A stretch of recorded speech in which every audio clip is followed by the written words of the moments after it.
सावन का महीना यानी हमारे महादेव का महीना। ये तो हम सभी को पता है कि सावन में महादेव के भक्त महादेव की बहुत ही जोरों शोरों से पूजा करते हैं और उसके बाद महाशिवरात्रि आती है। महाशिवरात्रि को भोलेनाथ और माता पार्वती का विवाह हुआ था और इस दिन जो कन्याएं महादेव को प्रसन्न करती हैं, उनकी पूजा करती है, आराधना करती है, उनको मनचाहा फल प्राप्त होता है, मनचाहा वर मिलता है। इसके अलावा आज हम इस वीडियो में बात करेंगे कि भोलेनाथ की पूजा किन किन चीज़ों से और कैसे की जाती है जिससे मनचाहा फल प्राप्त होता है। उससे पहले मैं आपको बता दूं, अगर आप इस चैनल पर नए हैं तो चैनल सब्सक्राइब करें एवं बेल आइकन भी दबाएं ताकि आने वाली सभी वीडियो की नोटिफिकेशन आपको मिले। अगर आप चाहते हैं कि आपकी दोस्त, रिश्तेदार या कोई भी आपका करीबी इस कथा का आनंद ले और उन्हें भी पता चले कि भोलेनाथ को कैसे प्रसन्न करना है, तो उनको भी ये वीडियो ज़रूर शेयर करें। आप व्हाट्सएप पे स्टेटस भी लगा सकते हैं। महाशिवरात्रि को शिव जी की शादी का उत्सव मनाया जाता है। धार्मिक मान्यताओं के अनुसार इस दिन शिव जी के साथ माता शक्ति का विवाह हुआ था। इसी दिन शिव जी ने अपना वैराग्य छोड़कर गृहस्थ जीवन में प्रवेश किया था। इस दिन शिव शक्ति की पूजा करने से भक्त की मनोकामना पूर्ण होती है। कुंवारी कन्याएं यह व्रत करती हैं तो मन चाहे वर की प्राप्ति होती है। वहीं विवाहित महिला या पुरुष यह व्रत रखते हैं तो सुख, सौभाग्य और सुखी वैवाहिक जीवन का आशीर्वाद प्राप्त करते हैं। चलिए जानते हैं कि भोलेनाथ की पूजा विधि और पूजा सामग्री क्या है। अगर हम बात करें पूजा सामग्री की तो हमें चाहिए कुश का आसन, शिवलिंग, गंगा जल, आँख के फूल, नील कमल, पंचामृत यानी घी, कच्चा दूध, दही, शहद, शक्कर, पंचमेवा, 5 मौसमी फल, 5 प्रकार की मिठाई, पान के पत्ते, लौंग, इलायची, सुपारी, भांग, भस्म, केसर, रुद्राक्ष, मौली, बेलपत्र, धतूरा, शमीपत्र, सफ़ेद चंदन, गन्ने का रस, हलवा, अबीर, गुलाल, भोडल, कपूर, इत्र, शिवा मुट्ठी यानी गेहूं, काला तिल, अरहर, दाल, अक्षत, मूंग, भगवान शिव और माता पार्वती के लिए वस्त्र, माँ पार्वती के लिए सुहाग सामग्री, चुनरी, महाशिवरात्रि व्रत की कथा, आरती, दान के लिए दक्षिणा, वस्त्र और अन्न। आइए जानते हैं महाशिवरात्रि की पूजा विधि। महाशिवरात्रि के दिन भगवान शिव की पूजा करने के लिए सूर्योदय से पहले उठें। स्नान करने के बाद साफ सुथरे कपड़े पहनकर व्रत का संकल्प लें। नज़दीक के शिव मंदिर में जाकर भगवान शिव की भक्ति भाव के साथ पूजा करें। गन्ने के रस, कच्चे दूध या शुद्ध घी से शिवलिंग का अभिषेक करें। भगवान भोलेनाथ को बेलपत्र, भांग, धतूरा, जायफल, कमलगट्टे, फल, फूल, मिठाई, मीठा पान, इत्र आदि अर्पित करें। शिव चालीसा का पाठ करें और शिव आरती गाएं। महाशिवरात्रि के व्रत के लाभ क्या होते हैं? महाशिवरात्रि पर्व पर भगवान शिव की पूजा उपासना करने से शिव जी शीघ्र प्रसन्न हो जाते हैं। वैसे तो हमारे भोलेनाथ बहुत ही भोले हैं, ये तो सभी शिव भक्तों को पता है। वो बहुत जल्द ही सबकी पूजा से प्रसन्न होते हैं और सबको मनचाहा फल भी देते हैं। उनकी कृपा से भक्तों के सभी मनोरथ सिद्ध हो जाते हैं। शिव उपासना से मनुष्य जीवन के प्रत्येक क्षेत्र में विजय तथा सफलता प्राप्त करता है। महाशिवरात्रि व्रत से मनुष्य अकाल मृत्यु के भय से मुक्त होता है, सदा सदैव रोग मुक्त भी रहता है। भगवान शिव सौभाग्यदायक है, अतः महाशिवरात्रि को कुंवारी कन्या द्वारा इनकी आराधना करने से मनोवांछित वर प्राप्ति होती है। शिवरात्रि व्रत करने से परिवार में सुख संपन्न, धन, ऐश्वर्य की प्राप्ति होती है। व्यवसाय में उन्नति तथा दुख दरिद्रता, निसंतान होना, ये सब दूर होते हैं। और अगर कोई निसंतान है तो संतान का सुख प्राप्त होता है, दरिद्र है तो धन धान्य से परिपूर्ण होता है। दाम्पत्य जीवन और कुंवारी कन्याओं के लिए विशेष फलदायी है महाशिवरात्रि का पर्व। महाशिवरात्रि व्रत करने से भगवान शिव सुख दाम्पत्य जीवन का आशीर्वाद देते हैं। ऐसी मान्यता है कि यदि कुंवारी कन्या महाशिवरात्रि का व्रत निष्ठापूर्वक करती है तो उन्हें मनचाहा वर की प्राप्ति होती है। और ठीक ऐसे ही यदि कुंवारे लड़के महाशिवरात्रि का व्रत करते हैं तो उनको भी सौभाग्यवती कन्या मिलती है। तो ये थी महाशिवरात्रि व्रत के लाभ और उनकी पूजा विधि।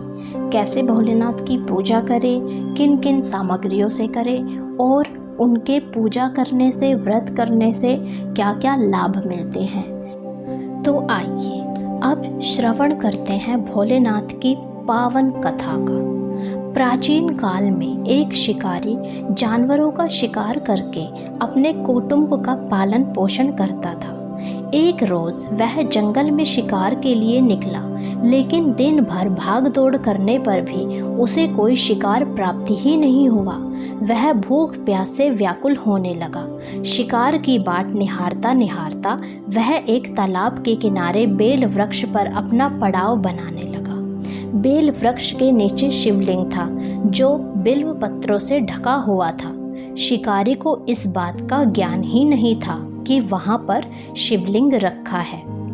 पड़ाव बनाते बनाते उसने जो टहनियाँ तोड़ी वे संयोग से शिवलिंग पर जा गिरी। शिकार की राह देखता देखता वह बिल्व पेड़ से पत्ते तोड़ तोड़कर शिवलिंग पर अर्पित करता गया। दिन भर भूखे प्यासे शिकारी का व्रत भी हो गया और शिवलिंग पर बेल पत्र भी चढ़ गए। इस तरह वह अनजाने में किए गए पुण्य का भागी बन गया। रात्रि का एक पहर व्यतीत होने पर एक गर्भिणी मृगी तालाब पर पानी पीने आई। शिकारी ने धनुष पर तीर चढ़ाकर जो ही प्रत्यंचा खींची, मृगी बोली, शिकारी मुझे मत मारो, मैं गर्भिणी हूँ। मेरे पेट में एक छोटा सा शिशु है, शीघ्र ही प्रसव करूँगी। तुम एक साथ दो जीवों की हत्या करोगे, जो ठीक नहीं। मैं अपने बच्चे को जन्म देकर शीघ्र ही तुम्हारे पास वापस आ जाऊंगी, तब तुम भले ही मुझे मार लेना। शिकारी को हिरणी सच्ची लगी। उसने तुरंत प्रत्यंचा ढीली कर दी और मृगी झाड़ियों में लुप्त हो गई। कुछ समय उपरांत एक और मृगी उधर से निकली। शिकारी बहुत खुश हुआ कि अब तो शिकार मिल गया। समीप आने पर उसने धनुष पर बाण चढ़ाया। मृगी ने विनम्रता पूर्वक निवेदन किया, हे शिकारी, मैं थोड़ी देर पहले ही ऋतु से निवृत्त हुई हूँ, कामातुर विरहणी हूँ, अपने प्रिय की खोज में भटक रही हूँ। मैं अपने पति से मिलकर शीघ्र ही तुम्हारे पास आ जाऊंगी। शिकारी ने उसे भी जाने दिया। 2 बार अपने शिकार को उसने स्वयं खो दिया। उसका माथा ठनका, वह चिंता में पड़ गया। रात्रि का आखिरी पहर बीत रहा था, तभी एक अन्य मृगी अपने बच्चों के साथ उधर से निकली। शिकारी के लिए यह स्वर्णिम अवसर था। उसने धनुष पर तीर चढ़ाने में देर न लगाई।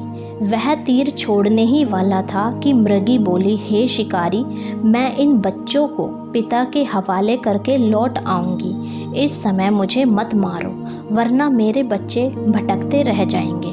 शिकारी हंसा और बोला, सामने आए शिकार को छोड़ दूं? मैं ऐसा मूर्ख नहीं।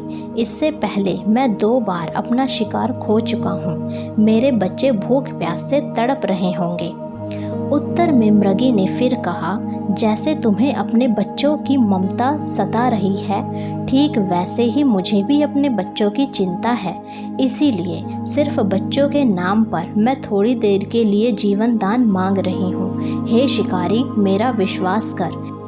मैं इन्हें इनके पिता के पास छोड़कर तुरंत लौटने की प्रतिज्ञा करती हूँ। मृगी का दीन स्वर सुनकर शिकारी को उस पर दया आ गई। उसने उस मृगी को भी जाने दिया। शिकार के अभाव में बेल वृक्ष पर बैठा शिकारी बेलपत्र तोड़ तोड़कर नीचे फेंकता जा रहा था, जो कि सीधा शिवलिंग पर जा रहे थे। पो फटने को हुई तो एक हष्ट-पुष्ट मृग उसी रास्ते पर आया। शिकारी ने सोच लिया कि इसका शिकार वह अवश्य करेगा। शिकारी की तनी प्रत्यंचा देखकर मृग विनीत स्वर में बोला, हे शिकारी भाई, यदि तुमने मुझे पूर्व आने वाली 3 मृगियों तथा छोटे छोटे बच्चों को मार डाला है तो मुझे भी मारने में विलंब ना करो, ताकि उनके वियोग में मुझे एक क्षण भी दुख ना सहना पड़े। मैं उन मृगियों का पति हूँ। यदि तुमने उन्हें जीवन दान दिया तो मुझे भी कुछ क्षण जीवन दान देने की कृपा करो। मैं उनसे मिलकर तुम्हारे सामने उपस्थित हो जाऊंगा। मृग की बात सुनते ही शिकारी के सामने पूरी रात का घटना चक्र घूम गया। उसने सारी कथा मृग को सुना दी। तब मृग ने कहा, मेरी तीनों पत्नियां जिस प्रकार प्रतिज्ञाबद्ध होकर गई हैं, मेरी मृत्यु से अपने धर्म का पालन नहीं कर पाएंगी। अतः जैसा तुमने उन्हें विश्वास पात्र मानकर छोड़ा है, वैसे ही मुझे भी जाने दो। मैं उन सबके साथ तुम्हारे सामने शीघ्र ही उपस्थित होता हूँ। उपवास, रात्रि जागरण तथा शिवलिंग पर बेलपत्र चढ़ाने से शिकारी का हिंसक हृदय निर्मल हो गया था।